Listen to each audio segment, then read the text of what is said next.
Welcome to the National Art Gallery archaeological site. As you can see, we're digging here, trying to salvage as much as we can before construction starts.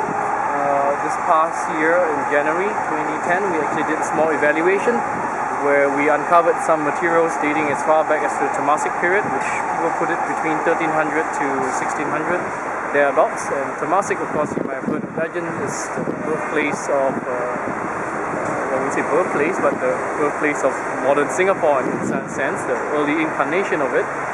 According to the Malay annals and legends of Temasek and Singapura, this was the first place that started off the Malay world as we know it. The first king of Singapore gave rise to 5 separate legendary kings, and the legend says that the last king of Singapore is actually the first king of Malacca, the Malacca Sultanate.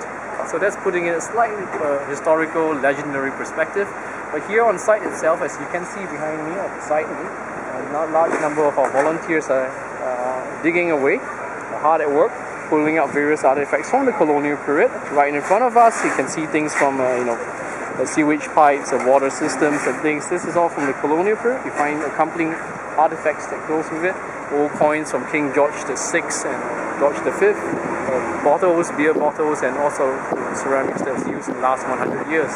Now, something much earlier, of course, would be the Temasek period. We're pulling out lots of materials, ceramics and large mainly. They tend to survive the best in this type of environment.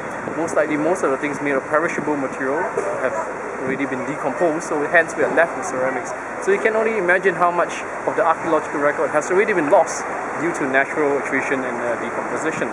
But still, from the ceramics alone, we can find out what was life like, what sort of fashionable trends were there. Did they prefer this type of ceramics made in South India or Thailand or Java or perhaps from China? So we're finding a whole spectrum of all these things. How far do you dig? We dig all the way down to about approximately 2 meters. That's the end of the beach sand, or you can even see the original Singapore or Temasek sand. Very, very pristine and white. Behind me over here, you can see some of it. It doesn't look very white now because it's been mixed up, but when we go down and have a picture of the unit itself, you can see that it's very, very nice and pristine. Only about 2 meters because we're not very far from the beach from here. The original shoreline of Singapore was right somewhere around the middle 3/4 way mark in the Padang. So when the British arrived here, they started reclaiming, and of course after independence, our reclamation continued. The efforts continue all the way southwards. So that's the extent of the excavation for this site at least. How many pits do you have? Right now we have 24 units. 14 units are open at this moment, and we hope to complete the rest of them by the end of the month. Okay, thank you.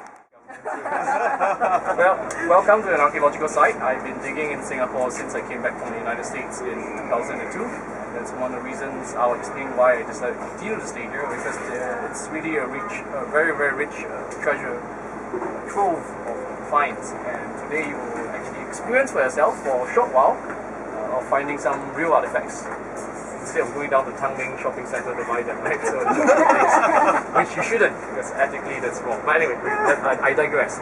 So here we are in the National Art Gallery, or the proposed National Art Gallery. Of course, you know the 2 buildings, all your heritage buffs, Old Supreme Court and City Hall. Where we are standing right now will be the new entrance to the building. They will connect these 2 buildings together. I guess the French guy has some sort of romanticized impression of how this place should look like. He said the grand staircase where the City Hall is, where all the people like Yamashita, Lord Louis Mountbatten, all the famous people, including our very own Lee Kuan Yew, always stand up there and wave people. He felt that maybe you should do an inverse and have a grand sweeping staircase going under.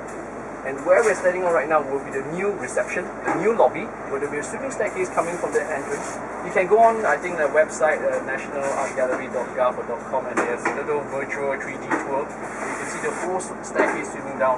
So what happens? Well, it's very nice, of course. In the future, I look forward to walking down the sweeping grand staircase.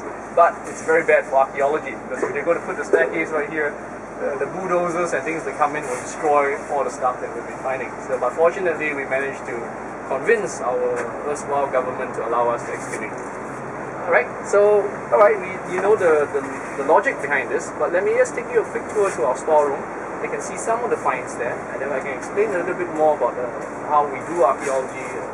Well, how do we infer from the things, or the artifacts, and what does it tell us about the past. So you might want to leave your bags here if you don't mind, or you can just carry them with you. Okay, so let's proceed. Now it's part of our store, at least this part of it. You can see we've already uncovered quite a number of artifacts. We actually started excavation last year in December and January, so between about a month, 2009 to January this year. We did small evaluation units, trowel trenching, to try to prove there's something there, in order to persuade the authorities that to allow us to do a massive salvage excavation. That's what we're doing now. We are doing salvage because it's before the construction crews come in. We are trying to pull out as much data, as much information, as much artifacts as possible, as many artifacts as possible. So that's why it's salvage or preventive in that sense. So not so much as research directed. Whereas last year we were just trying to probe around and try to identify something. And lo and behold, we found over 70 kilos of artifacts. We just did a few units within the car park spaces. That's all we did. But you can see a lot of these things here where Tatakosan is. Lots of material are coming out. Very, very, very nice material. Don't worry, you'll get a chance to touch them and handle them because you will be digging to get an experience of lifetime. But that's actually a secret code word for free labor, right, for me. So that's what I do. Now, things like this one, for instance, this is a very, very nice Celadon piece. So beautiful, although not the top-notch quality, you can handle it. I know it's a bit dusty for the moment, but it's quite fascinating in that sense, that you are actually handling something that is about 700-800 years old. So although we can say maybe you compare to the Romans or to the Egyptians or the Chinese or the Hindu civilization, just several thousand years, but then we have something to be proud of, that it goes about at least 1 millennia, thereabouts. Now this little green Celadon piece which is going around right now, have you identified the provenance? Yes, the provenance are most of it from the Temasek, so-called Temasek period. The old ancient settlement of Temasek or Singapura, 14th century, 1300s to maybe 1600s. So we are not sure when it totally was destroyed or wiped out or just died a natural death. Here's another piece that you might want to. Very, very nice dish. You can feel it. It's almost, the glaze is quite good, although it might not be imperial quality, but this is a very unctuous feeling. It's a very oily feeling that you feel, right? Just like type of feeling when you wash your dishes. Well, this thing is very interesting because this is what the Mongolians, back then, the provenance in the case is manufactured in China, and that time was during the Yuan dynasty in China, and the Yuan dynasty, of course, is the Mongolians. For some reason, they really like jade. I don't know why. They have this fixation on jade. So they were trying to mimic jade. So even the Celadon, as they call it, or this green glazed ware, in that case they were trying to make it like jade. I don't know, for some reason or other. So that's why to today we still have things like that. Other materials that you find maybe of course more common, and all of you looks like you are all of the same generation and you can recognize glass bottle, but probably your kids or grandchildren will not have a chance to have a glass bottle. It's always plastic PET bottles, right? So all these things are from the colonial period, late colonial period, so we still find stuff. So even the colonial period is interesting, or at least important in my opinion. You can say that it's only 100 years old or 50 years old, but then again, the archaeological record is quite unique in the sense that not necessarily everything is recorded in the history books or in records, but at least from the artifacts, what can we tell of how the colonial past was like? And thank you. This one is you almost forgot as well. So we get all sorts of little things like that.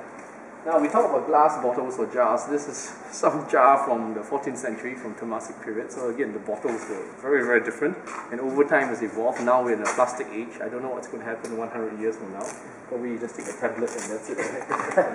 We find interesting geological remains like this. I suspect this might be a crucible, or they probably hollowed it out, and then it's a crucible for goldsmithing or silver melting, things like that. So I don't know what you might find today. There'll be lots of interesting things. Of course, bottles from the colonial period. This bottle itself, you will recognize it. It's like the bottom of a wine bottle, little kick up. The only thing interesting about this one is it's quite an old bottle. It's from the 19th century. You can tell you see how uneven it is because it's mouth blown, so it's not even machine made. So it makes a very good paperweight. So yeah, we find lots of materials in that sense, and maybe I won't bore you by going through everything thoroughly or individually in that sense, but I'll just give you a brief overview of what we found. is in those plastic bags? These are more artifacts we've been finding since a couple of months ago. Earlier, I mentioned